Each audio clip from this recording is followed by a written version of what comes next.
러시아 로켓의 아버지 치올kov스키의 로켓방 정식. 밑장이 목마르다며 부엌으로 향하는 아빠를 따라갔다. 밑장의 아빠는 컵에 물을 따르며 이야기를 계속했다. 자, 드디어 러시아 로켓의 아버지라고 불리는 치올kov스키가 등장합니다. 되게 잘 보이겠어. 아니지, 치올kov스키가 아니라 치올kov스키. 그게 그거잖아. 그렇게 발음하면 안 돼. 정확히 발음해야 돼. 네, 미안합니다.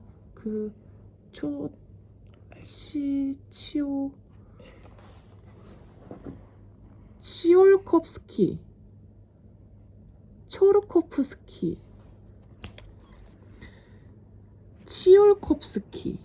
치올kov스키 합격. 아, 그러니까 뭐였더라? 그렇지. 치올kov스키가 왜 로켓의 아버지라고 불리는지 알고 있니? 로켓방 정식. 정답. 로켓이 일정한 속도까지 가속하기 위해선 엔진의 성능이 어느 정도여야 하고 연료는 얼마나 채워둬야 하는가를 구하는 방정식이지. 잘 알고 있네. 치올kov스키도 괴짜였어? 그랬나봐. 칼루가의 괴짜라는 별명을 가지고 있었다고 하더라고. 그 별명 너무한데 치올kov스키는 어쩌다 이상한 사람이 되어버린 거야? 시대를 너무 앞서갔기 때문이겠지. 치올kov스키가 태어난 것은 1857년 아직 비행기도 존재하지 않던 시대였어. 하늘을 나는 것도 동화 같은 이야기였던 그때의 우주에 가겠다니 머리가 이상한 사람이란 취급을 받을 수밖에 없었을 거야. 당연하지. 내가 봐도 이상했을 거야. 현대인의 입장에선 생각해보면 전혀 이상하지 않은 이야기인데 말이야. 게다가 치올kov스키는 다른 사람들과 어울리는 게 서툴러서 항상 고독했었대. 어째서? 치올kov스키는 9살 때 귀가 거의 들리지 않게 되었고 13살에는 어머니가 돌아가셨대. 불쌍해라. 그 정신적 충격으로 공부도 따라가지 못하고 다른 친구들에게 따돌림 당하면서 나쁜 행동을 하게 됐어. 2번이나 유급을 한 결과 중학교에서는 퇴학을 당했지. 그 후부터는 집에 틀어박혀 거의 책을 읽으며 시간을 보냈다고 해. 알 것 같아. 나도 때때로 친구들보다도 책이 내 기분을 알아준다는 생각이 들 때가 있는걸.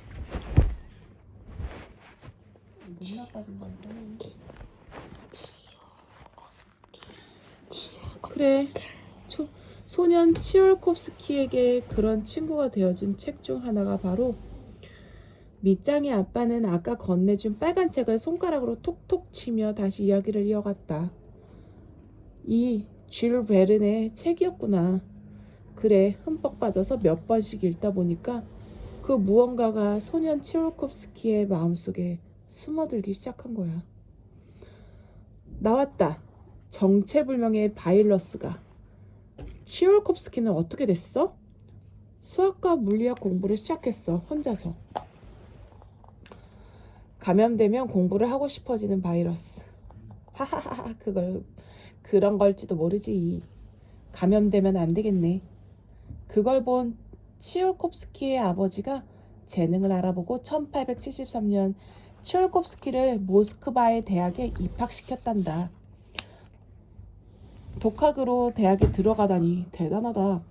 하지만 바로 대학에 다니지 못하게 돼서 다시 도서관에 틀어박혀 혼자 공부하게 되었어. 정말로 친구가 없었구나. 외롭지 않았을까? 결혼은 했지만 아들은 자살했고 왜? 딸은 러시아 혁명에 참가한 죄로 체포되었어. 어떻게 안 좋은 일만 너무 불쌍하잖아. 안 좋은 일만 생겨. 난청에 엄마는 빨리 돌아가신 데다 아이들까지. 다행히 치올kov스키는 모스크바 교회에 있는 칼루가란 작은 마을에서 고등학교 교사 자리를 얻었어. 그 후부턴 수업하면서 고독하게 과학 연구를 하며 일상을 보냈대.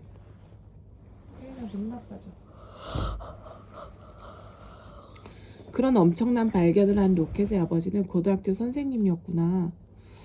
그래, 대학이나 기업의 도움을 받지 않고 누군가에게 연구비를 지원받지도 않고 그저 혼자 방에 틀어박혀 우주에 가는 방법을 매일 연구했던 거야. 역시 다르다, 그치? 주변 사람들은 그가 무슨 일을 하고 있는지 상상하지도 못했겠지. 치올콥스키가 괴짜라고 불린 것도 무리는 아니지 뭐. 하지만 사실 따지고 보면 치올콥스키가 이상했던 게 아니라 주변 사람들이 그를 이해하지 못한 것뿐이잖아. 로켓 방정식 없이는 로켓을 설계하는 것도 행성 탐사 미션을 계획하는 것도 불가능하다고.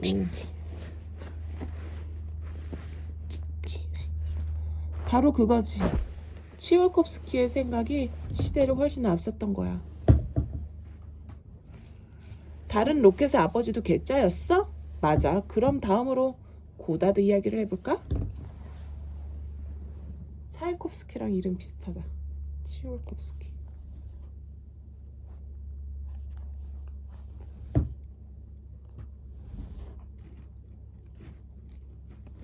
차올콥스키가 누구야? 차이콥스키. 러시아 음악가.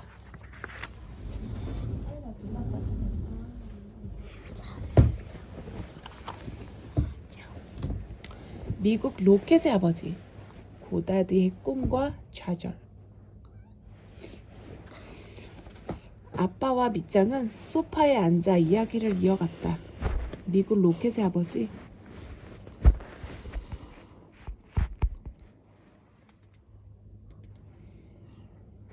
로버트 고다드가 태어난 해는 1882년이니까 치올콥스키보다 25살 어리지. 미국 매사추세츠주의 투스터란 마을에서 태어나고 자랐어. 고다드의 어머니와 할머니는 그를 과보호하는 경향이 있어서 조금만 아프거나 다쳐도 매우 걱정하면서 집에만 있게 했기 때문에 2년이나 유급을 했대. 너무 안타깝다. 유급이 뭐야? 그 학년을 넘어가지 못한 거야. 3학년 다음에 4학년 돼야 되는데 못 넘어간 거. 유급이라. 너무 안타깝다. 엄마들은 왜 그렇게 걱정을 많이 하는 거야? 채소를 잘 먹지 않으면 병에 걸린다든가, 선크림을 바르지 않으면 암에 걸린다든가,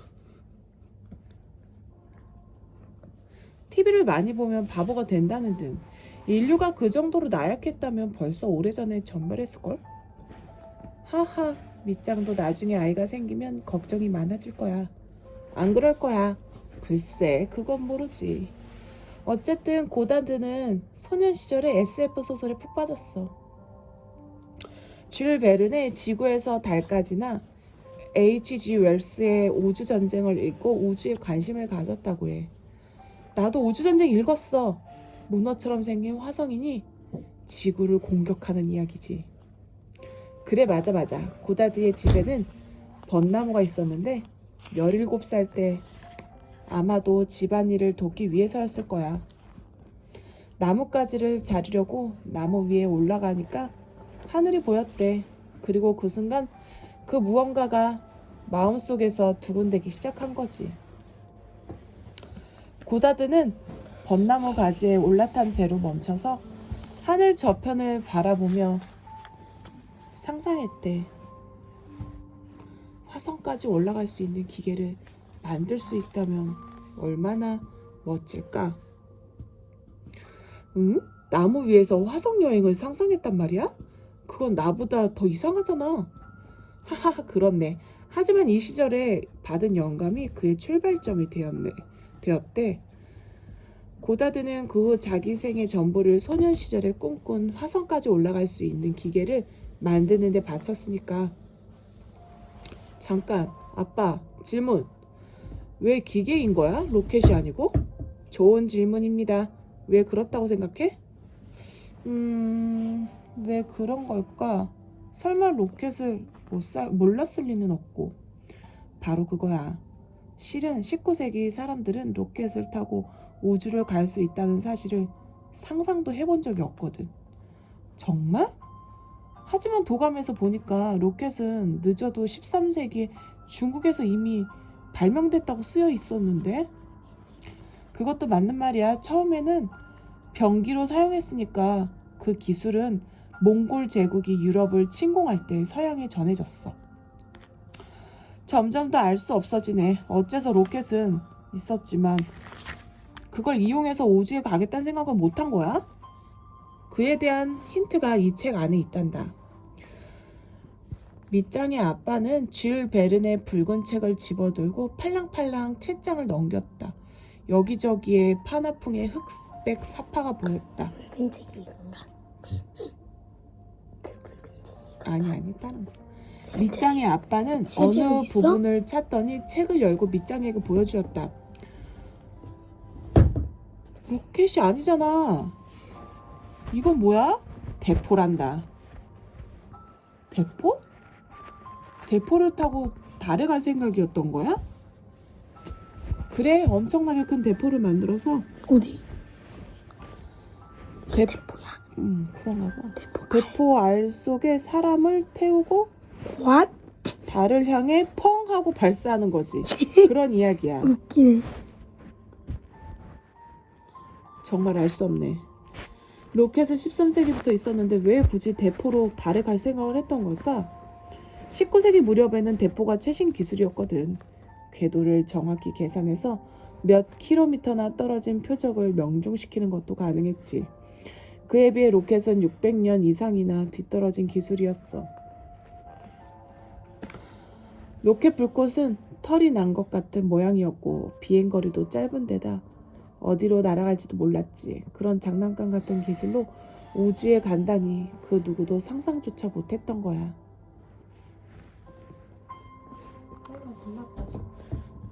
아무리 그래도 근데 대포는 지금의 상식이 옛날에는 비상식이었던 거구나. 그러면 로켓으로 우주에 가겠다는 생각을 제일 처음 한 사람은 누구야? 그게 바로 지금까지 이야기한 두 사람의 괴짜들이지.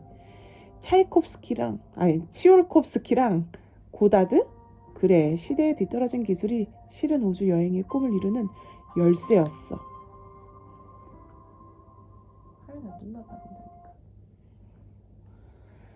이런 사실을 깨달은 것이 우주 개발 사상 최대의 브레이크스루.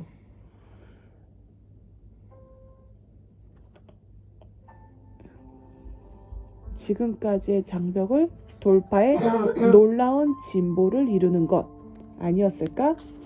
때문에 그들은 로켓의 아버지라고 불리는 거야. 브레이크스루란 게 새로운 물건을 발명해내는 것만을 뜻하는 것은 아니구나. 잊혀진 낡은 기술에서 새로운 가치를 다시 발견하는 것 역시 브레이크스루였어. 브레이크스루. 이거 그게 바로 그거야. 그렇게 대단한 발견을 해냈으니까 치올콥스키나 고다드를 괴짜라고 불렀던 사람들은 깊이 반성했겠네. 엄마 자꾸 가려서. 그렇진 않았어. 예를 들어 1920년 뉴욕타임즈는 고다드의 연구를 비판하는 기사를 썼지. 클라크 대학에 재직하며 스미소니언 협회의 지원을 받는 고다드 교수가 작용과 반작용의 법칙을 모르고 진공 상태에선 힘의 작용이 이루어지지 않는다는 사실을 이해하지 못하는 것은 매우 바보 같은 일이다. 그가 고등학교에서도 일상적으로 배우는 지식조차 가지고 있지 않은 것이 분명하다. 말하자면 로켓을 사용해 우주에 갈 수 있다는 고다드의 아이디어는 가짜라고 주장한 거야. 그 신문 기사야말로 가짜인걸? 상식을 바꾼다는 건 굉장히 어려운 일이야. 당시 로켓으로 우주에 갈 수 있다는 생각은 빗자루로 하늘을 날겠다는 것과 마찬가지로 기상천외한 발상이라고 생각했던 거지. 시대를 너무 앞서갔기 때문에 사람들에게 괴짜라고 불렸던 거네. 사람들은 자기 눈으로 본 적 없는 것은 좀처럼 믿지 않으니까. 그래서 고다드는 정말로 우주에 갈 수 있는 로켓을 만들어서 자기를 괴짜라며 비웃었던 사람들에게 보여주려고 했던 거구나. 하지만 결국 고다드의 로켓은 우주까지 가지 못했어. 가장 성공적이었던 실험에서도 고다드의 로켓이 도달한 건 고도 2.7km, 초속 0.25km였거든. 우주의 경계라고 정해놓은 카르만 라인은 고도 100km고 인공위성이 되기 위해 필요한 제1 우주 속도는 초속 7.9km이니까 우주에는 훨씬 미치지 못했다는 뜻이네. 안타까웠을 것 같아. 고다드 로켓은 뭐가 부족했던 거야? 그렇지. 제일 부족했던 건 돈이었다고 볼 수 있어. 여기도. 돈이라고? 응, 로켓을 개발하기 위해선 엄청나게 많은 돈이 필요하지. 온 세상 사람들에게 괴짜 취급을 받았고 적지 않은 연구자들조차 회의적으로 생각했기 때문에 연구비를 모으는 일이 정말로 어려웠다고 해. 완전히 이해할 수 있어. 내 용돈으로도 아무리 졸라도 오르지가 않잖아.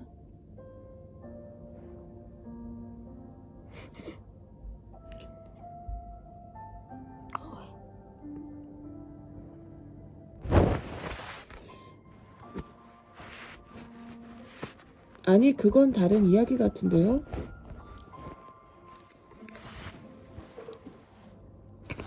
아, 아빠, 그것도 내가 괴짜라서 그런 거야? 응, 아니, 그게 아니고. 그럼 용돈 올려주는 거야? 엄마한테 물어봐. 아, 또 빠져나가려고. 그래서 이야기가 이상한 곳으로 빠졌지만 고다드에 관해서 하나만 더 이야기해도 될까? 안 돼. 아빠가 어쩔 수 없잖아. 돈을 관리하고 있는 건 결국 엄마란 말이야. 뭐 물론 그렇긴 하지. 그러니까 뭐였더라? 하려고 했던 말을 잊어버렸잖아. 그래. 고다드는 우주까지 갈 수 있는 로켓을 만들진 못했지만 현대의 우주 개발로 이어지는 매우 중요한 결과를 남겼어. 이것 봐. 고다드가 눈 속에서 로켓을 들고 서 있는 유명한 사진인데 알고 있니?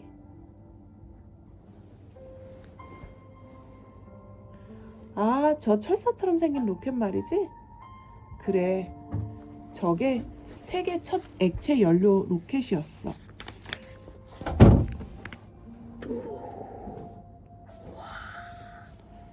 지금의 로켓과는 상당히 모양이 다르지만 기본적인 구조는 똑같아. 보렴, 여기에 엔진, 여기에 연료 탱크가 있고 밑장의 아빠는 종이를 펼쳐 펜으로 로켓 그림을 그리며 밑장에게 설명했다. 이게 고다드 로켓이래. 와, 이렇게. 특이하게 생겼네. 현대 로켓.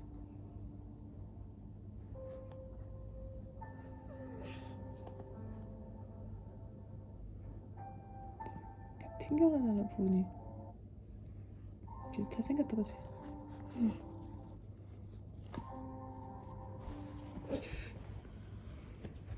이 로켓 잘 날아갔어?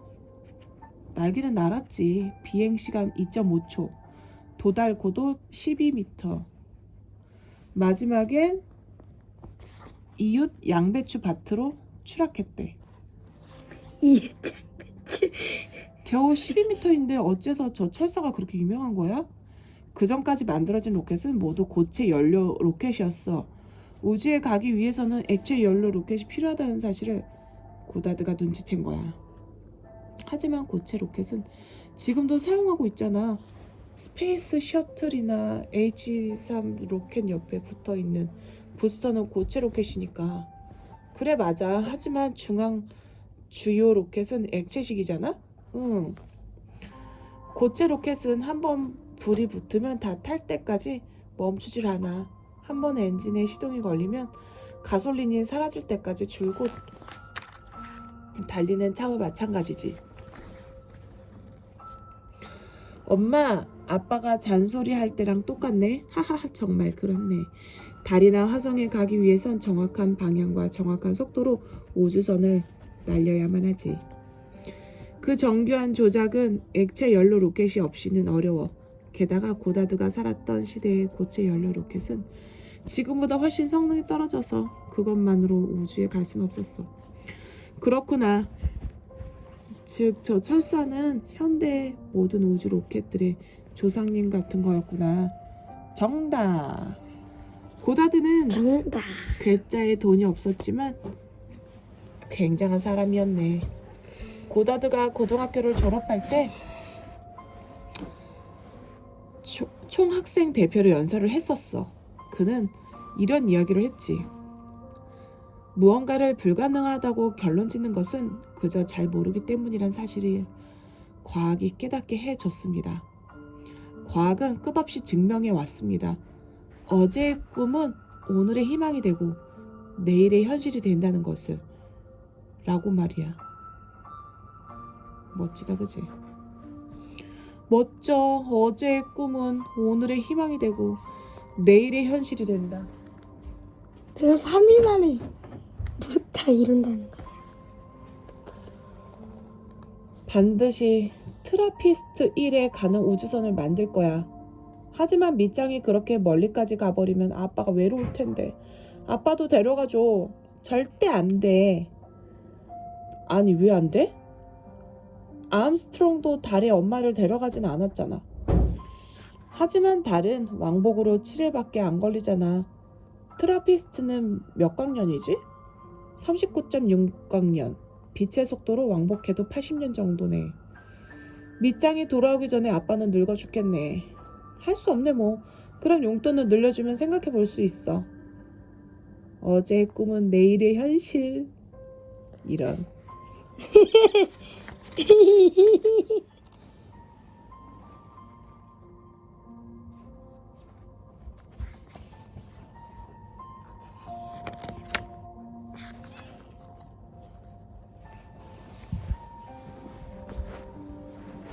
어제 꿈이라고 용돈을 늘려주다.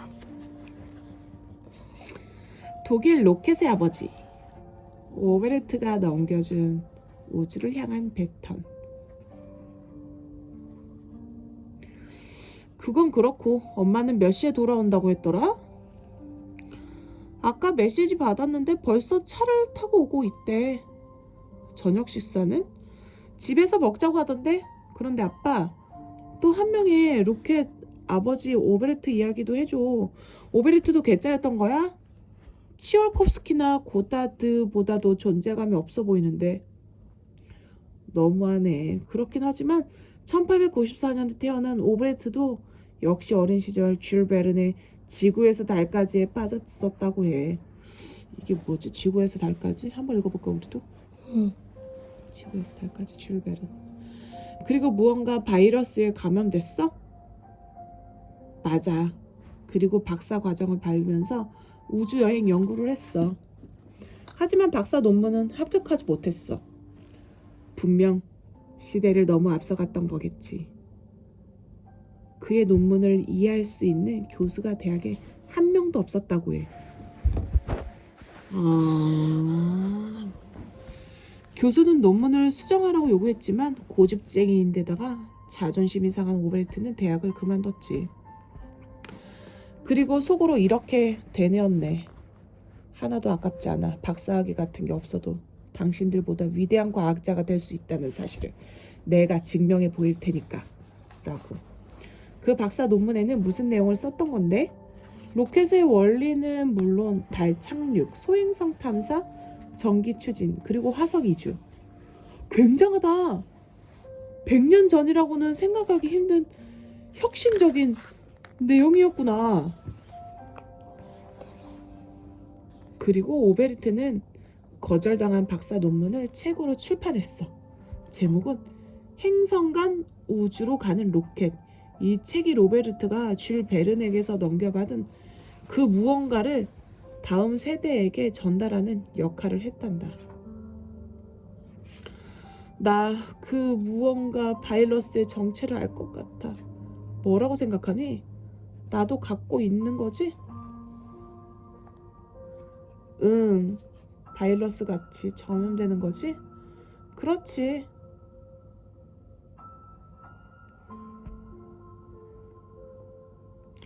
줄 베른이 아직 본 적 없는 바다를 상상하거나 로켓의 아버지가 누구도 생각한 적 없었던 우주 로켓을 상상하거나 내가 아무도 밝혀내지 못한 트라피스트 1 행성 위의 공룡을 상상하거나 바로 이거야. 눈을 감으면 보이고 마음속에서 들려오고 가슴이 두근두근 뛰는.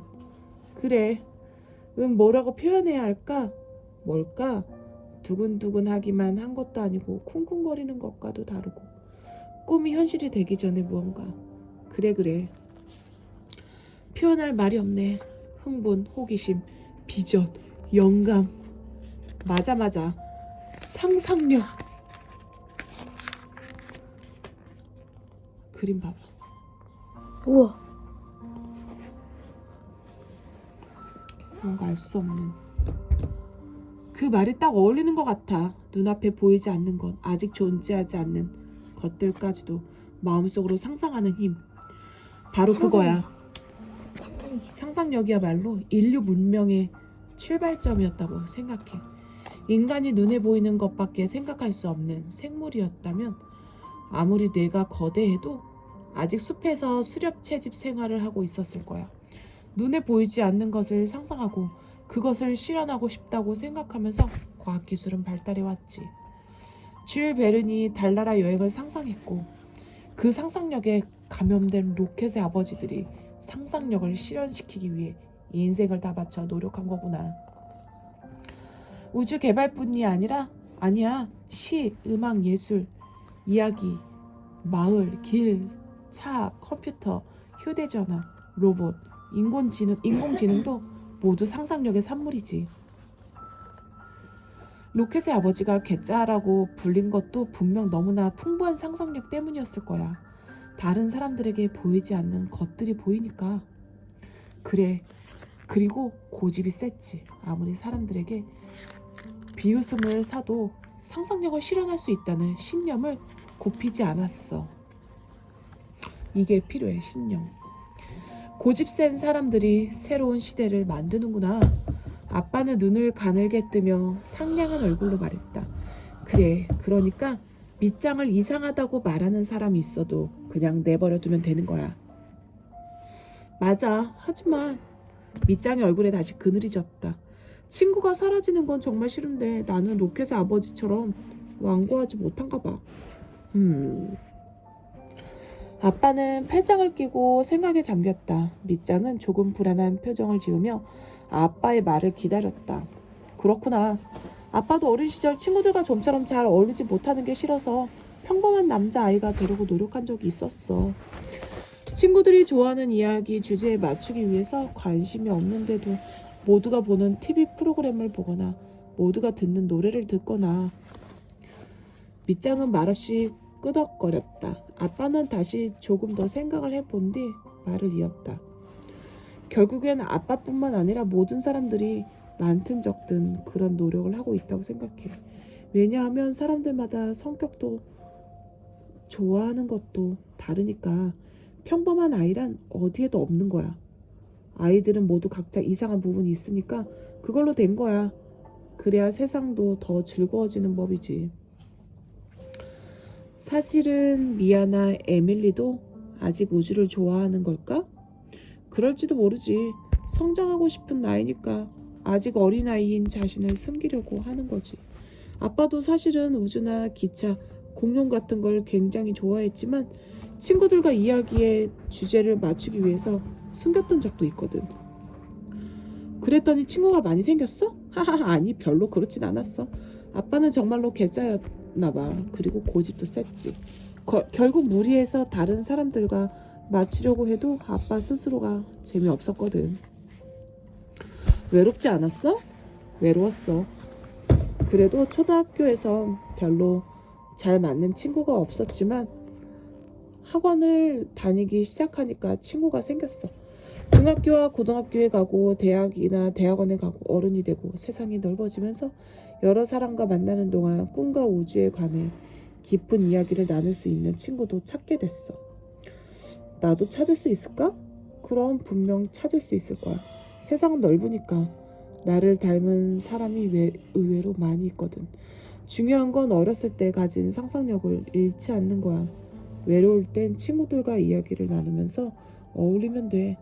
하지만 상상력의 불씨만큼은 꺼지지 않도록 확실히 마음속 깊은 곳에 담아두면서 비바람이 몰아쳐도 지켜내야지.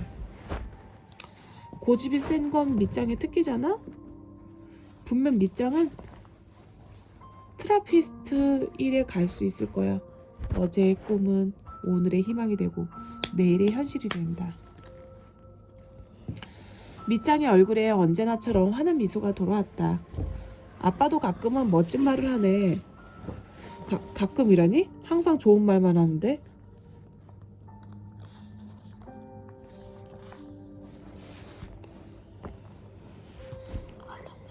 항상 말만 많이 하지 뭐. 그래도 엄마만큼 길지는 않잖아. 그건 그래. 밑장의 아빠는 쓴 웃음을 지으며 자리에서 일어나 부엌으로 향했다. 밑장은 커피 테이블 위에 놓인 붉은 책의 페이지를 팔랑팔랑 넘기면서 바라보았다.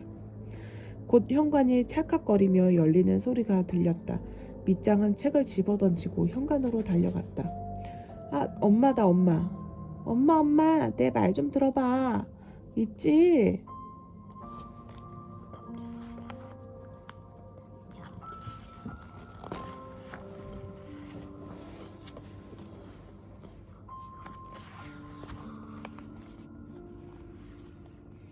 우주 이야기. 도넛만큼 달콤한 우주 이야기. 우주는 어디에 있을까? 어디 있을까? 로스앤젤레스에 드물게도 비가 촉촉하게 내리는 날, 아빠가 자동차를 타고 밑장을 데리러 학교에 가보니 밑장은 벌써 문 앞에서 기다리고 있었다. 차를 발견한 밑장은 전력 질주해서 차에 오르더니 바로 수다를 떨기 시작했다. 정말 너무 늦게 왔잖아. 전부 다 젖어버렸어. 그런데 아빠, 들어봐. 오늘 계속 생각하는 건데. 그래, 뭘까? 좋아하는 사람이라도 생겼니? 어머나, 다 큰 숙녀에게 그런 걸 물어보다니 너무 실례라고 생각하지 않아요? 아, 미안해. 그래서 뭘 생각했는데? 있지. 우주는 어디에 있는 거야?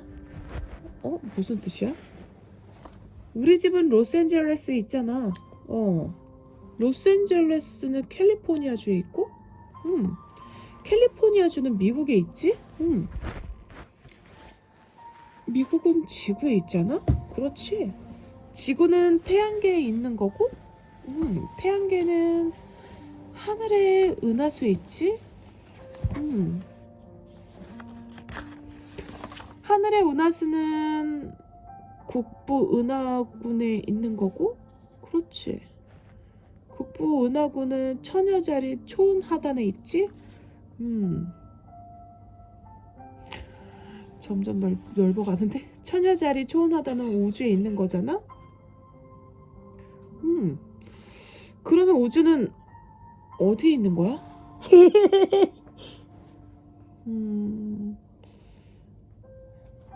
아빠, 듣고 있는 거야? 물론 듣고 있어. 생각하는 중이잖아. 나도 원래 했는데. 밑장의 훌륭한 질문에 어떻게 대답해야 할지.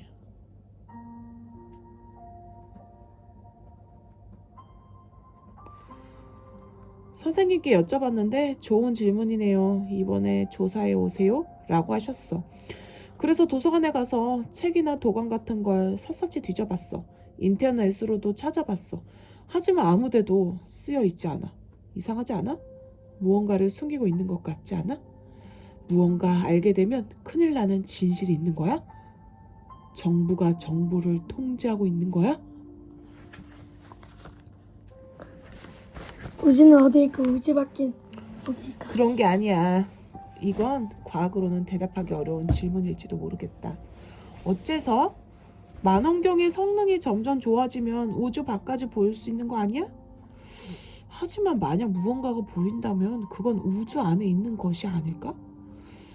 무슨 뜻인지 모르겠어. 왜냐하면 보인다는 건 빛이 전반한다. 에너지가 퍼져나가는 것. 빛의 전반이란 물리 현상은 이 우주의 물리 법칙의 결과이니까. 그렇다면 우주는 무한히 이어져 있는 거야? 우주의 넓이가 무한한지 유한인지 아직 알 수 없어.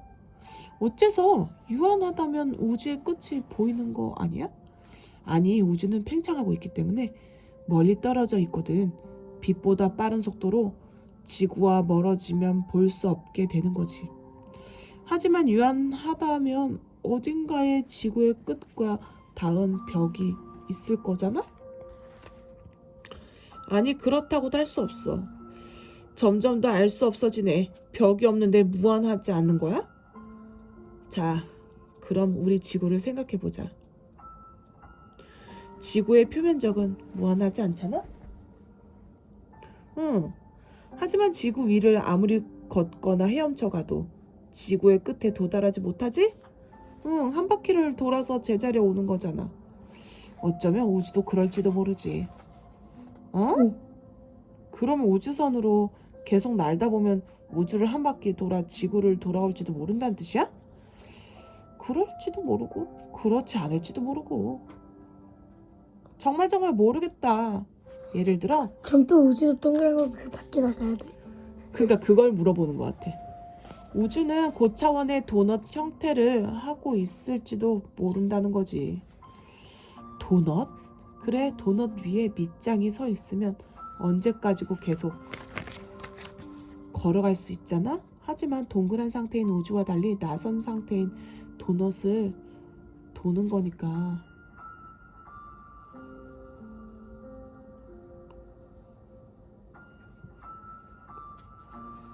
딱 맞춰 원래 자리에 돌아온다고는 장담할 수 없게 되지. 굉장하다. 더 이상한 형태일지도 모르겠네. 나는 동그란 거에 또 우주 밖에 동그란 게 동그란 게 엄청 많을 것 같지 않아?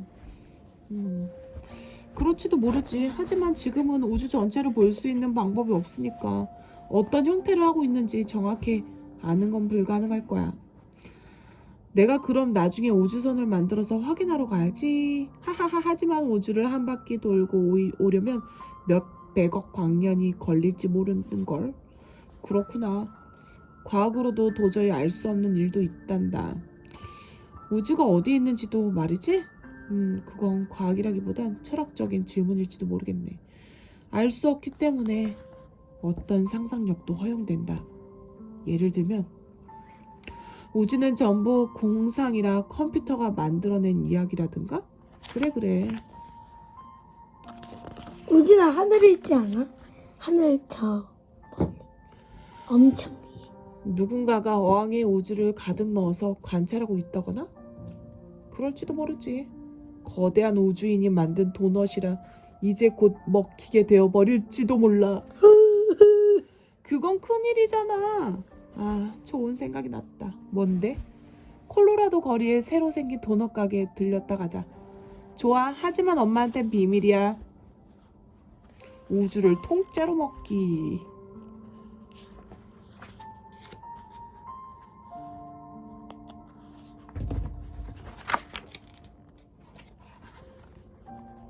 천재 로켓 기술자 폰 브라운의 영광과 어둠.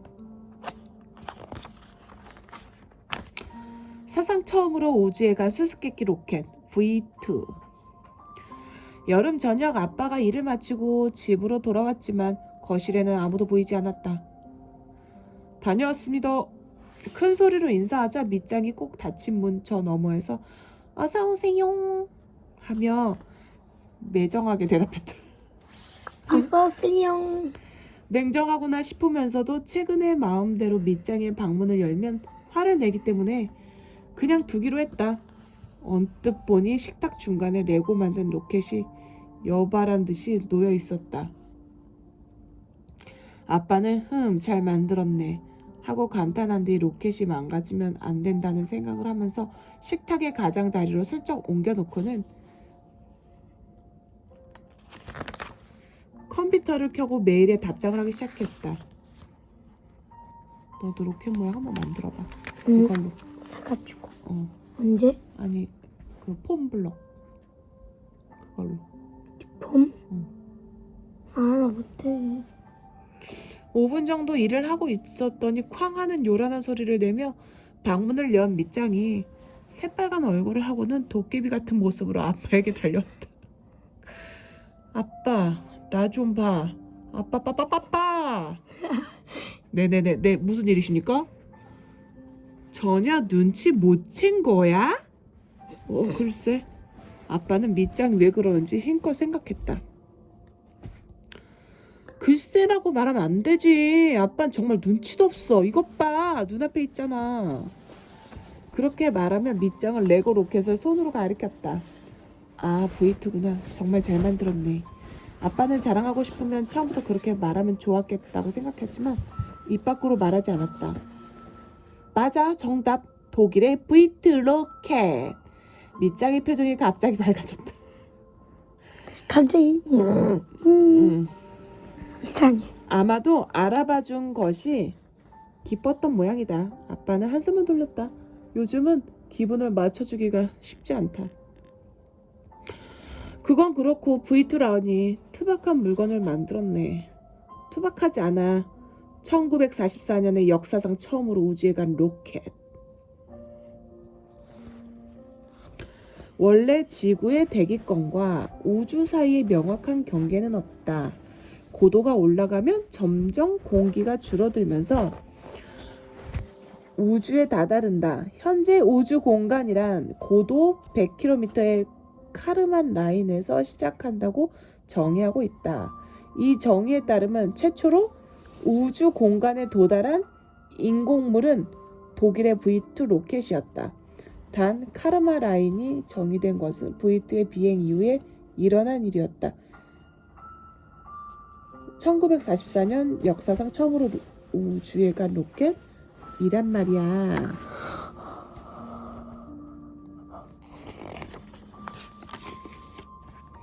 역시 잘 알고 있구나. 하지만 왜 일반적으로는 V2가 아니라 소비에트 연방의 줄임말. 1922년부터 1991년까지 존재했던 국가 러시아, 우크라이나, 벨라루스 등 15개 나라로 분열되었다.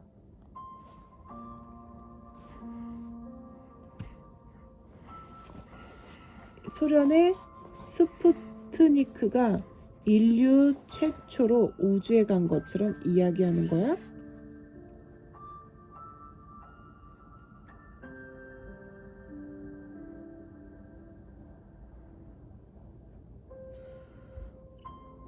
V2는 쏘아 올린 후에 우주에서 바로 떨어지는 탄도 비행이었지만 스푸트니크는 인공위성으로 지구 주변을 계속 도는 궤도 비행을 했으니까.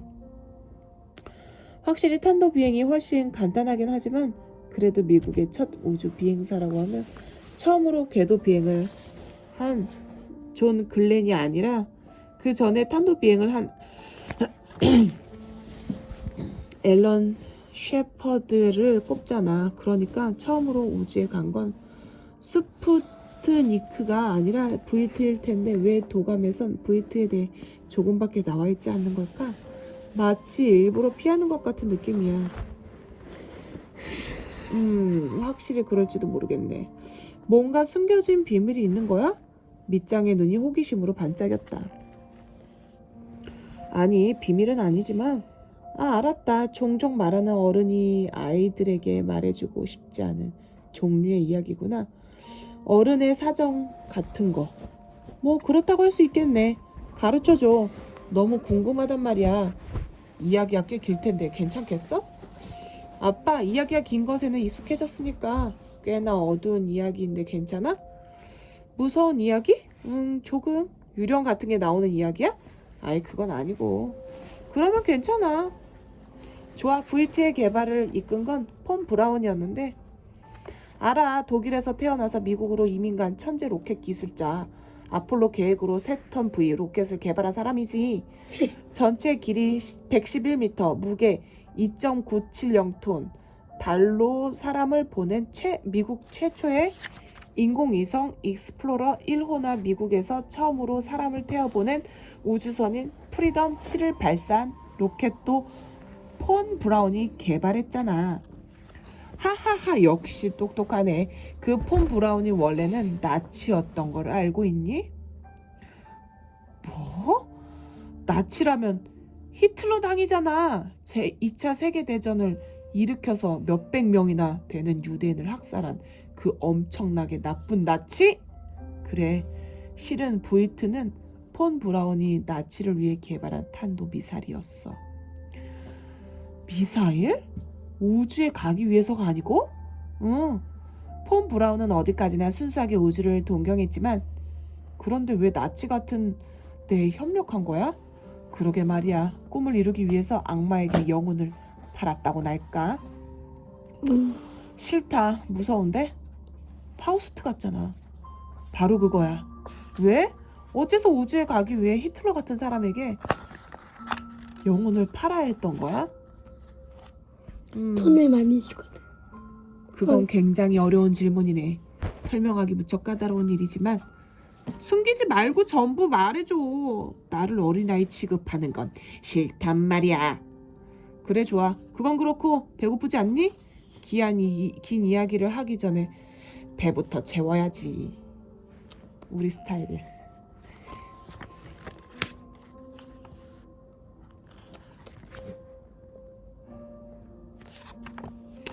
우주를 향한 꿈에 숨어드는 전쟁의 그림자.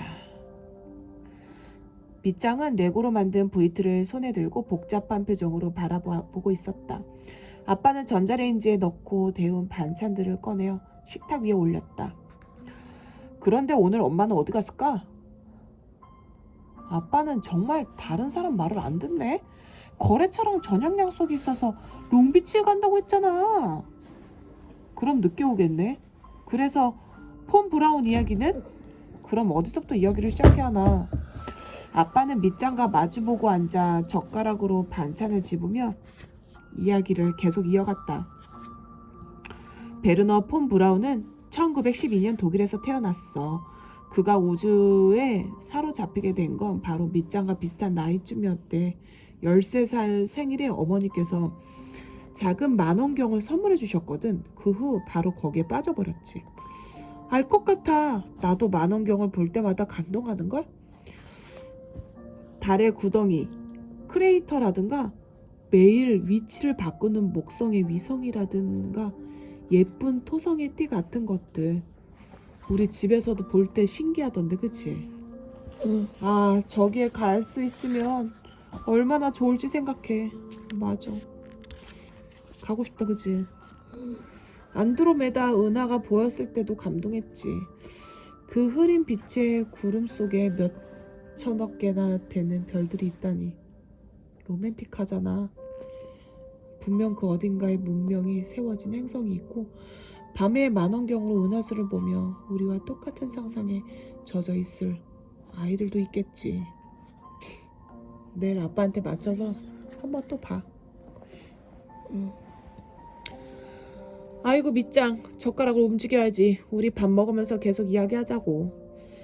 분명 폰 브라운도 100년 정도 전에 만원경을 들여다보며 상상력을 키워갔을 거야. 그래, 폰 브라운은 기숙사가 있는 중학교와 고등학교에 입학했는데 마음속엔 늘 우주가 있었대. 그래서 수업 중에 공책에 남은 공간에 우주선 그림을 그리거나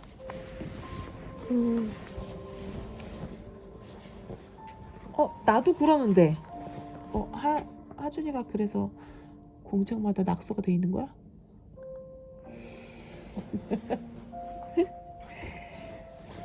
우주 여행에 가지고 갈 물건 목록을 만들어 보거나 그것도 했어. 179쪽이나 되는 천문학 책을 쓰기도 했어. 그건 안 해봤는데 그럼 폰 브라운은 우주 이외에 좋아하는 건 있었던 거야? 하하하 어땠을까? 초등학생 시절에는 만들기를 좋아했다고 해. 재료비를 벌기 위해서 할머니께 선물로 받은 조류 도감을 고 서점에 팔기도 했대. 세계엔 관심이 없었구나. 응, 밑장이랑 똑같이 관심이 있는 것과 없는 것이 확실하게 드러나는 성격이었나 봐. 하지만 관심 없는 걸 해야 한다면 괴롭기만 하니까. 그리고 꽤나 개구쟁이였다고 해. 중학교 시절엔 로켓 실험을 하다가 산불을 일으켰어. 고등학교 여름방학 때는 가지고 있는 용돈을 모두 털어서 엄청난 양의 로켓 불꽃을 사서 장난감 자동차에 감은 다음 불을 붙여 베를린의 거리를 폭주하다가 경찰에게 붙잡혔다고 해. 완전. 자동차가 폭주하다는 게 뭐야? 폭주하다는 게 뭐야? 막 날라다녔다고? 막 자동차에 불꽃을 감아서 싱싱싱싱 막 이렇게. 날라다녔어? 그런 건 나랑 안 닮았네. 그래? 얼마 전에 신형 로켓 엔진 실험을 한다면서 콜라에 멘토스를 넣었다가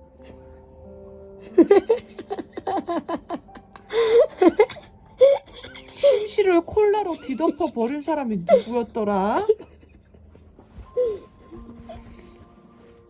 엄마는 어릴 때 불 실험한다고 안방에서 불 붙였다가 장판이 다 타버렸었어.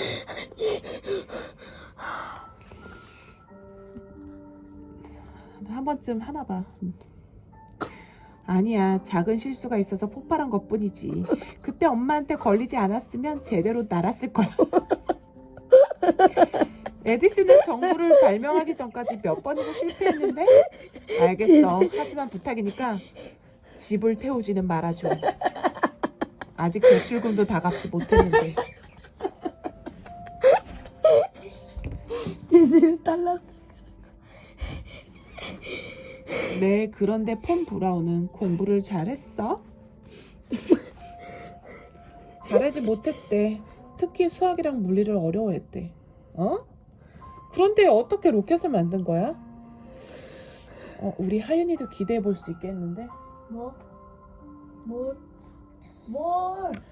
폰 브라운이 뭐?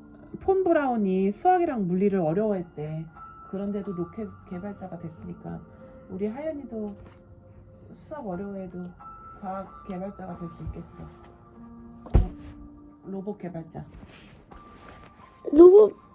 그런데 어떻게 로켓을 만든 거야? 변화하게 된 계기는 바로 그 책이었어. 예전에 밑장이 존재감 없는 로켓의 아버지라고 부른 오베르트가 쓴 행성 간 우주로 가는 로켓 말이야. 잡지에 소개된 것을 발견한 뒤부터 관심을 갖게 되었네. 그걸 읽으면 우주에 가는 로켓을 만드는 방법을 알 수 있다고 생각했나 봐.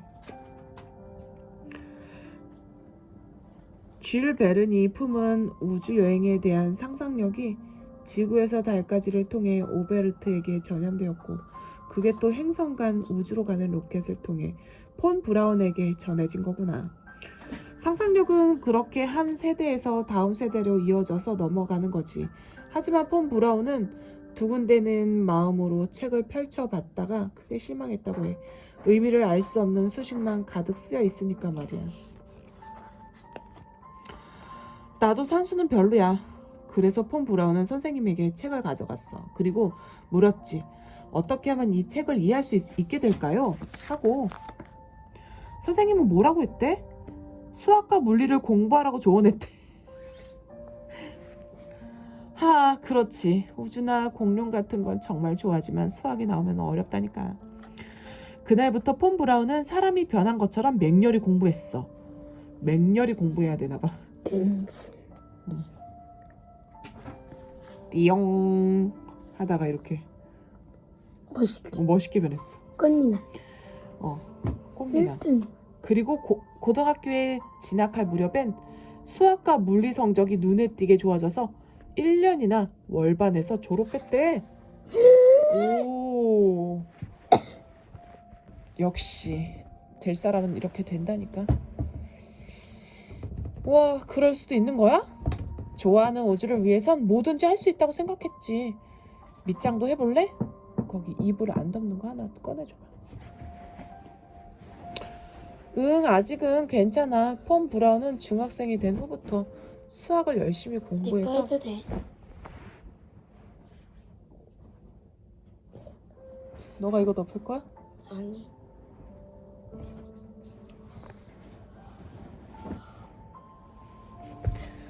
천재 로켓 기술자가 됐잖아. 나는 아직 초등학생이니까 완전 여유 있네. 넉살도 좋네. 그러고 보니 숙제는 했니? 아, 근데 하준이는 왜 맨날 숙제 안 해? 해. 안 하는 적이 더 많잖아. 한 적이 많아. 그런데 말이야, 폰 브라운은 로켓뿐만 아니라 숙제는 했어? 우주 정거장이나 우주 비행기 같은 아이디어도 생각해냈고 숙제는 했냐고요. 숙제 나 없어. 아니, 아빠가 밑장한테 말하는 거야. 얘도 숙제 오지간히 안 하나 보다. 1950년대에 디즈니의 TV 방송에서 우주선 아이디어를 발표했거나 밑장 질문에 대답해라. 아직 안 했는데 제대로 끝내야지. 에이, 아빠가 해주는 긴 이야기가 끝내면 할 거야. 아빠의 재미있는 이야기 말이지? 그래서 폰 브라운은 고등학교를 졸업하고 나서 어떻게 됐어? 1930년에 명문인 베를린 공과대학에 진학하기 위해 베를린에 돌아왔대.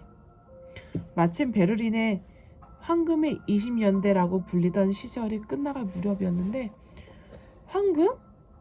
그래. 독일이 1차 세계대전에서 진 것이 1918년 2차 세계대전을 시작한 것이 1939년이야. 잠깐 동안 누린 평화롭고 자유로웠던 시절이지. 베를린에는 예술가나 음악가가 많이 모여들어서 세계적인 영화 산업의 중심지가 되었고 젊은이들은 제일 유행하는 패션을 따르며 밤에는 춤을 추거나 노래를 하기도 하고 코미디 쇼를 보여주는 레스토랑에 많은 손님들이 모이곤 했어. 거기 가면 줄 한 3시간 서야 되겠다. 그치? 어쩌면 딱 지금의 로스앤젤레스 같은 분위기였을지도 모르겠네. 다른 나라에서 살나 봐. 그치? 그거랑 우주가 무슨 관계가 있어? 꿈이 싹을 틔우고 꽃을 피우기 위해선 역시 자유가 필요하다고 생각해. 아주 가난한 환경에선 발명이나 창조 같은 게 불가능할 테니까. 아빠도 잘 알고 있네. 그러니까 숙제해. 하고 끈질기게 잔소리하면 천재의 싹을 꺾여 버릴지도 몰라. 헐, 자기 입으로 그런 말을 하다니. 그럼 폰 브라운도 베를린에서 자유롭게 우주 로켓 연구를 한 거야? 정말 짧은 시간 동안은 그랬지. 그 외에도 베를린에는 폰 브라운처럼 우주를 향한 꿈에 도전하는 젊은이들이 있어서 VFR이라는 아마추어 로켓 그룹을 만들었어. 버려진 탄약 창고에 옛 자리를 빌려서 매일 밤 직접 로켓을 개발했지. 하지만 돈이 없었으니까 로켓이라곤 해도 장난감같이 작은 것이라 도저히 우주까지 날려보낼 수 있는 것은 아니었고 몇 번씩 실험을 렌트를 둬서 거듭하며 성공과 실패를 반복하곤 했어. 폰 브라운도 그 멤버에 합류했다고 해. 얼마 전에 아빠의 긴 이야기에 등장한 로켓의 아버지 고다드도 돈이 없어서 우주까지 날려보낼 로켓을 만들지 못했잖아. 결국 우주 개발을 하다 보면 돈 때문에 현실적인 벽에 부딪히게 되는 거네. 우주 개발뿐 아니라 뭐든 그렇지. 아이디어를 생각해내는 일은 돈이 없어도 할 수 있어. 하지만 아이디어를 실현시키기 위해선 사람을 채용하거나 재료를 사기 위해서 반드시 돈이 필요해지지. 단지 머리만 좋다고 위대한 발명가가 될 수 있는 건 아니라는 뜻이야. 아이디어를 정부나 자산가, 투자자들에게 설명해서 흥미를 갖게 만든 다음 돈을 보태달라고 설득하는 것도 굉장히 중요한 일이야. 나도 아이디어를 실현시켜야 하니까 용돈을. 야, 분명 그런 말을 할 줄 알았지. 안 됩니다. 휴, 그래서 가난한 VFR 로켓은 어떻게 됐어? 다행히 투자자를 찾았어. 아니, 거의 다 찾았다고 하는 게.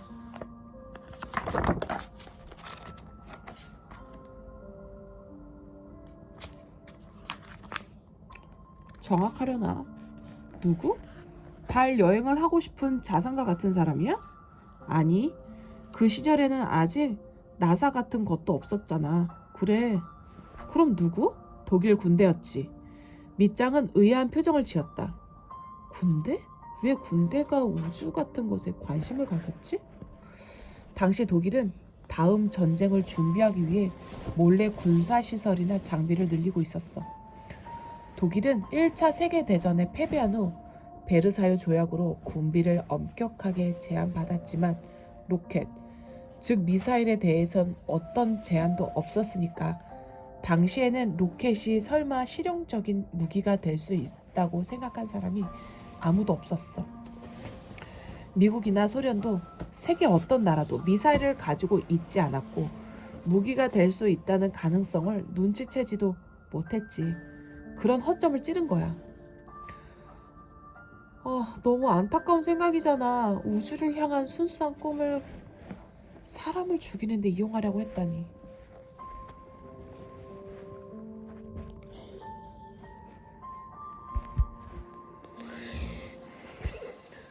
그렇지. 폰 브라운과 그 동료들은 우주에 가고 싶어서 연구를 한 것뿐이었는데 말이야. 독일군은 VFR에 로켓을 어떻게 해서 손에 넣으려고 한 거야? 1912년 봄, 검은 차가 갑자기 VFR을 찾아왔어. 차에서 3명의 사복을 입은 남자들이 내렸지. 사실 그들은 독일군의 기술 장교들이었던 거야.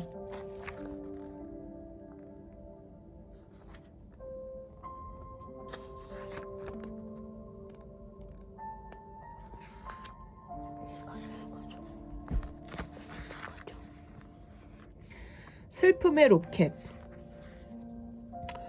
그래서 독일군은 폰 브라운과 동료들을 유기한 거야? 그렇게 강제로 데려갈 것은 아니야. 군은 먼저 VFR에 로켓이 사용할 수 있는 물건인지 알아보기 위해 실험을 제안했지. 성공하면 돈을 내주겠다고는 조언을 걸고서.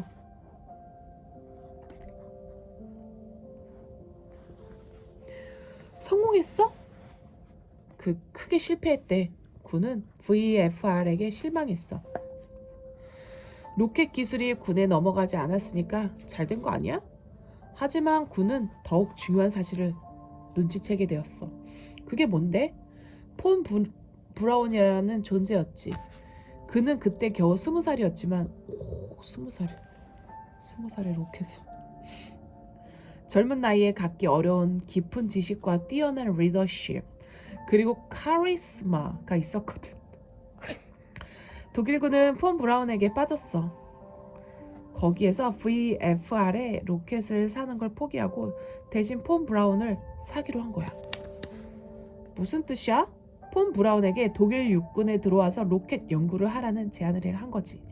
물론 연구비는 군이 내줄 것이고. 그래서 폰 브라운은 어떻게 했어? 주저없이 그 제안을 받아들였지. 그리고 그 이후로 2차 세계대전이 끝날 때까지 독일 육군에서 로켓, 즉 미사일을 개발하는 일을 했어.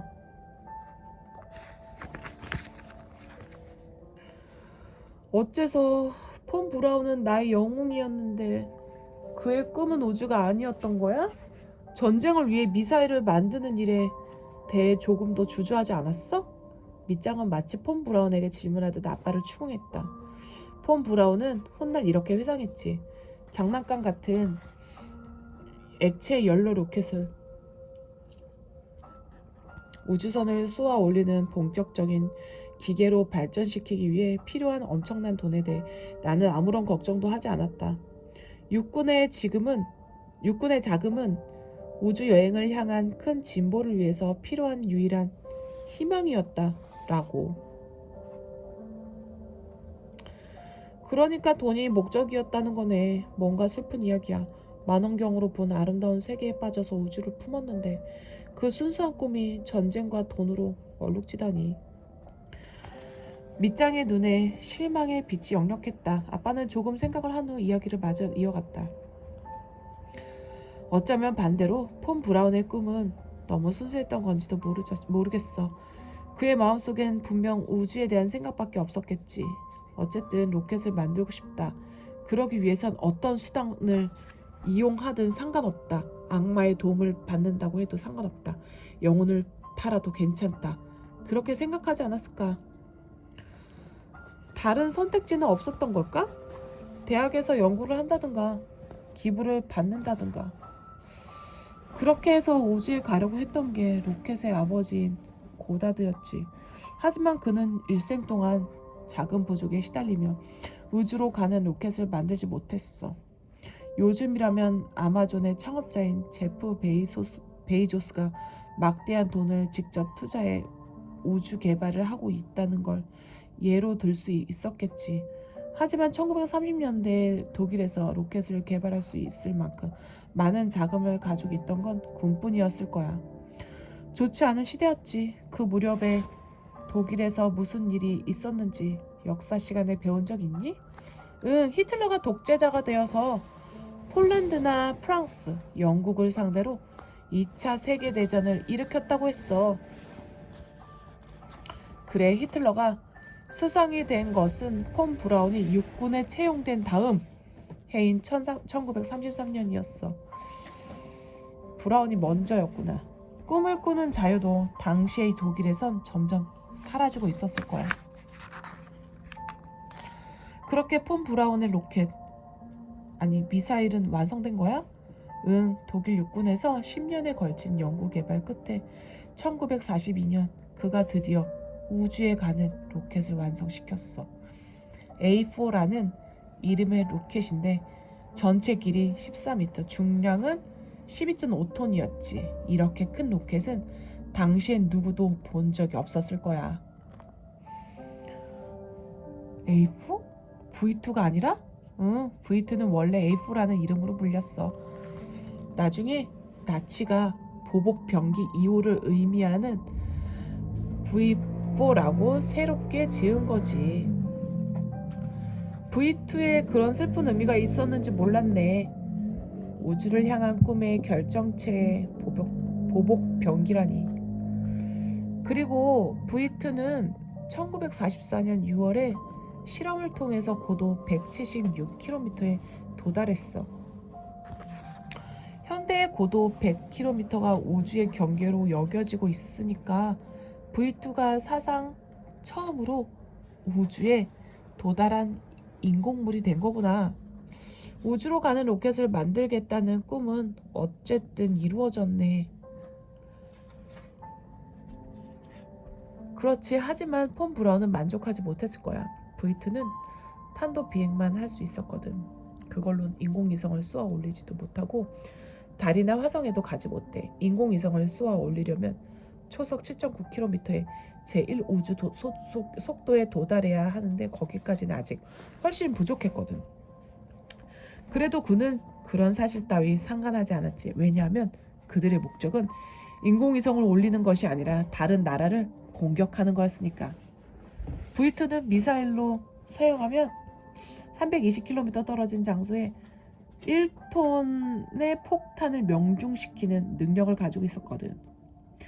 아, 불쌍한 로켓. 분명 V2도 폭탄 같은 걸 싣는 게 아니라 사람들을 좀 더 기쁘게 해줄 물건을 싣고 우주로 날아가고 싶었을 것 같아. 밑장은 턱을 괜 채 테이블 위에 있는 레고로 만든 V2를 쓰다듬으며 말했다. 그랬을 수도 있지. 그런데 V2에겐 더욱 슬픈 운명이 기다리고 있었어. V2가 완성되고 얼마 뒤인 1943년, 이 무렵에 이미 독일의 패배를 예상할 수 있었지. 북아프리카에서 치른 전쟁에선 미국과 영국에게 졌고 동쪽에선 소련이 무서운 기세로 반격해왔거든. 어떻게든 기세를 역전시키고 싶었지. 그때 광기에 물든 독재자 히틀러의 눈에 들어온 것이 부이트였던 거야? 그래, 이 새로운 병기에 독일의 운명을 건 거야. 히틀러는 부이트에 더욱 자금을 쏟아부어 매달 1800기의 부이트를 제조하도록 명령했어. 부이트라는 이름을 지은 것도 바로 이때 일이야. 매달 1800기나 그걸 전부 전쟁에 쓸 생각이었던 거야? 밑장은 슬픈 얼굴로 말했다. 아빠는 말없이 고개를 끄덕였다. 그리고 망설이듯 이야기를 이어갔다. 그리고 결국 그날이 오고 말았어. 1944년 9월 8일 부이트가 처음으로 미사일이 되어 실전에 사용되었지. 한 대의 부이트가 꼭대기에 1톤의 폭탄을 싣고 날아올랐어. 몇 분간 우주 공간을 비행한 뒤 바다를 건너 영국의 런던 거리를 노리며 돌격했지. 마지막엔 도로에 떨어져서 싣고 있던 폭탄이 폭발하면서 주변에 있던 세 사람이 목숨을 잃었어. 그 3명 중에는 3살밖에 안 된 여자아이도 포함되어 있었다고 해. 3명이 죽었다고? 3명이 죽었는데 그 중에 한 명이 3살 아이래. 근데 왜 그 정도 폭탄으로 3명밖에 안 죽어?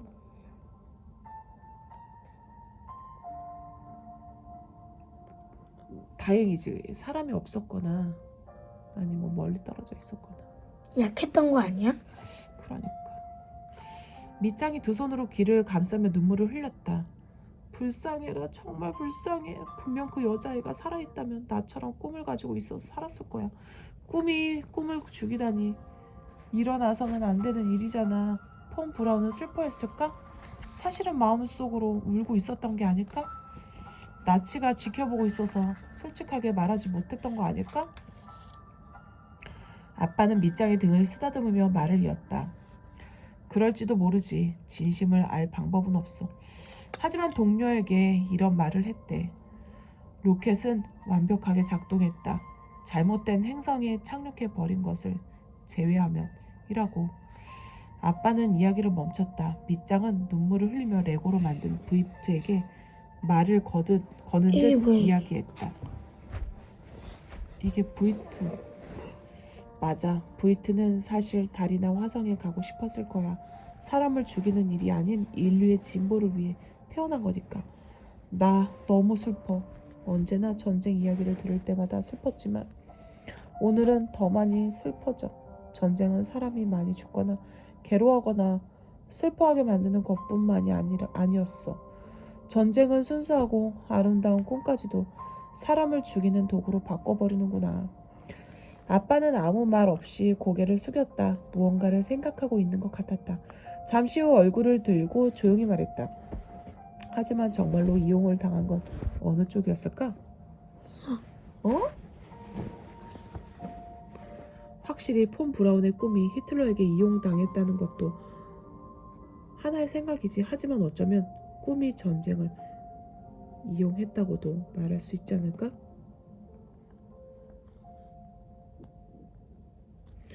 밑장은 눈물을 멈추고 두려운 눈으로 아빠를 바라봤다.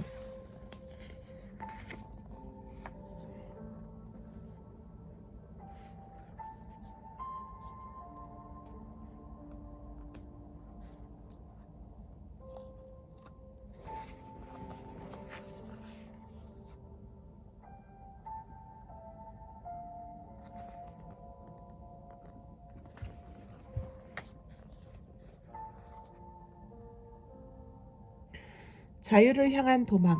폰 브라운. 미국으로 건너가다. 꿈이 전쟁을 이용한다? 히틀러는 전쟁에서 이기기 위해 폰 브라운의 꿈을 이용한 거잖아. 반면에 폰 브라운은 꿈을 이루기 위해 나치의 돈을 사용했지. 즉, 꿈이 전쟁을 이용했다고도 볼 수 있는 거야. 때론 하나의 사실에 대해 여러 가지 생각을 가질 수 있는 법이니까. 히틀러와 폰 브라운 서로가 마찬가지였다는 뜻이야? 하지만 결국 자신의 목적을 이룬 건 어느 쪽일까? 독일은 전쟁에서 패배했고 히틀러는 파멸했어. 한편 폰 브라운은 미국으로 도망쳐 부이트의 기술을 바탕으로 우주 로켓을 만들었고 인류를 달로 보냈어. 꿈이 전쟁을 이겼다고도 할 수 있지 않을까? 그렇구나. 하지만 인류의 꿈이었던 우주 여행이 죄 없는 수많은 사람들의 희생 위에 있는 것이라고 생각하면 뭔가 복잡한 기분이 드네. 그렇구나. 하지만 그런 과정이 없었다면 인류는 아직 다른커녕 지구의 적에도조차 가보지 못했을지도 몰라. 적어도 수십 년은 늦어졌을 거야. 어려운 문제지. 폰 브라운은 어떻게 해서 미국으로 도망쳤어? 이런 일이 있었어. 폰 브라운은 술을 좋아했는데 1944년 3월 어느 날 밤 술에 취해 실컷 우주를 향한 꿈을 동료에게 이야기했다고 해. 비밀로 간직하던 진심을 자기도 모르게 쏟아냈던 거네. 그리고 누군가가 그것을 비밀 경찰인 게슈타포에게 몰래 신고했어. 나도 그게 뭔지 알아. 영화에도 나오는 악마도 두려워하는 게슈타포. 그 뒤로 폰 브라운은 갑자기 체포되었지. 우주선을 만들기 위해 미사일 개발을 지연시켰다라는 죄로 말이야. 사형 선고 받을 수 있는 죄였대. 너무해. 꿈을 이야기했다는 것만으로 사형이라니. 어떻게 목숨을 구한 거야? 히틀러가 구해줬지. 뭐? 히틀러가 명령해서 폰 브라운을 해방시켰어. 전쟁에서 이기기 위해 폰 브라운은 필요한 사람이었으니까. 히틀러는 도대체 얼마나 더 폰 브라운을 이용할 생각이었던 걸까? 그러게. 하지만 이 사건으로 폰 브라운은 깨닫게 된 거지. 꿈을 이루기 위해선 반드시 돈이 필요하지만 돈만 있다고 꿈을 이룰 수 없다는 사실을. 맞아. 자유가 없다면 무엇 하나 두려운 것 없이 자유롭게 꿈꾸고 자유롭게 꿈을 이야기하고 자유롭게 꿈을 쫓을 수 있는 장소가 아니면. 바로 그거야. 나치와 10년 이상이나 함께하다 보니 자유의 소중함을 절실히 깨닫게 된 거지. 1945년에 어느 날 폰 브라운은 믿을 수 있는 부하 몇 명만을 모아서 비밀 회의를 열었어. 그리고 이렇게 말했대. 독일은 전쟁에서 패배할 것이다. 하지만 잊어서는 안 된다. 세계에서 처음으로 우주에 손을 뻗은 것이 우리들이란 사실을. 우리는 결코 단 한 번도 우주 여행에 대한 믿음을 의심한 적이 없다. 어떤 점령국이든 우리들의 지식을 원할 것이다. 문제는 어떤 나라에 우리들의 유산을 넘겨줄까 하는 것이다. 라고. 폰 브라운도 동료들도 꿈을 포기하지 않았던 거네. 그런데 유산이라니 무슨 뜻이야? 브이트의 기술이라는 뜻이지. 폰 브라운과 그 동료들은 그저 도망치기만 하는 것이 아니라 브이트의 기술을 갖고 가려고 했던 거야. 그리고 도망친 후에도 로켓 개발을 계속하면서 우주를 향한 꿈을 이루려고 생각했지. 어디로 도망치려고 한 거야? 선택지는 네 곳이 있었어.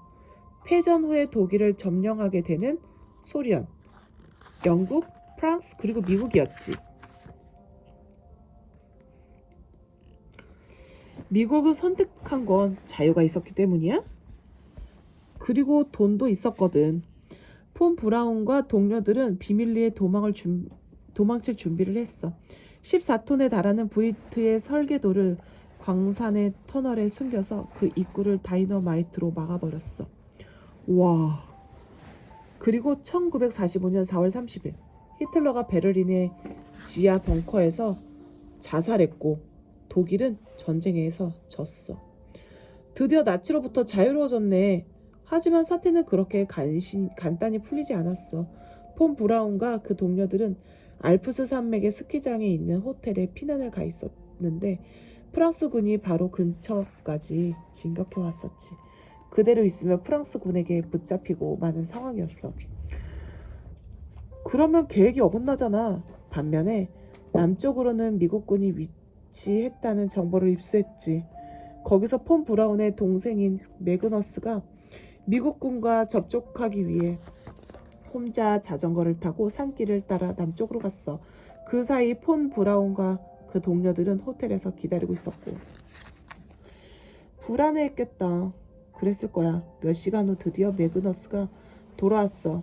미국 군의 동행 허가증을 가지고. 해냈구나. 그리고 폰 브라운과 그 동료들은 미국 군에게 투항했어. 그들은 폰 브라운 일행에게 스크램블 에그와 하얀 빵, 커피를 대접했대. 굉장히 친절했네. 폰 브라운 일행은 미국의 적이었을 텐데. 실은 미국도 폰 브라운을 찾고 있었던 거야. 미사일이라는 새로운 병기의 기술을 어떻게 해서든지 갖고 싶었던 거지.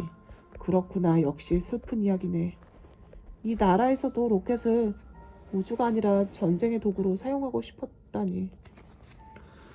폰 브라운은 만만치 않은 성격이었던 모양이야. 지금 우주를 향한 꿈에 큰 돈을 내줄 나라는 없지만 설령 병기라 하더라도 로켓 개발을 계속한다면 언젠가 기회를 붙잡을 수 있다고 생각했겠지. 역시 고집이 있어야 돼. 그렇긴 하지만 석연치 않아. 그리고 또 한 가지 어려운 문제가 있었어. 폰 브라운은 팀 전부를 데리고 미국으로 건너갈 생각이었어. 하지만 미국군은 142명만 데려갈 수 있다고 한 거야. 팀은 가족이나 마찬가지였으니까 그 중에서 고른 건 매우 괴로운 일이었던 거야. 남은 사람들은 어떻게 했는데? 소련으로 가게 되었어. 소련도 역시 V2의 기술을 원했거든. 폰 브라운을 포함한 142명의 기술자가 터널에 숨긴 설계도와 함께 미국으로 도망한 후 소련은 남은 기술자와 함께 서류나 부품을 샅샅이 뒤져서 소련으로 가지고 돌아갔대. 하지만 폰 브라운이라는 천재가 없으면 나머지는 의미가 없는 거 아니야? 그게 말이지 소련에도 있었거든. 폰 브라운과 같은 걸출한 천재가. 아, 혹시 그거 코로 시작하는 프로 끝나는 바로 그 사람? 그래, 자, 식사한 걸 다 치우면 이야기를 계속해볼까? 그렇게 말한 아빠는 자리에서 일어서서 다 먹고 난 그릇을 설거지통으로 옮겼다. 코를 어쩌고? 코어어프 누군지만 보자. 코롤리오프. 코롤리오프래. 다음 시간에 코롤리오프를 알아봅시다.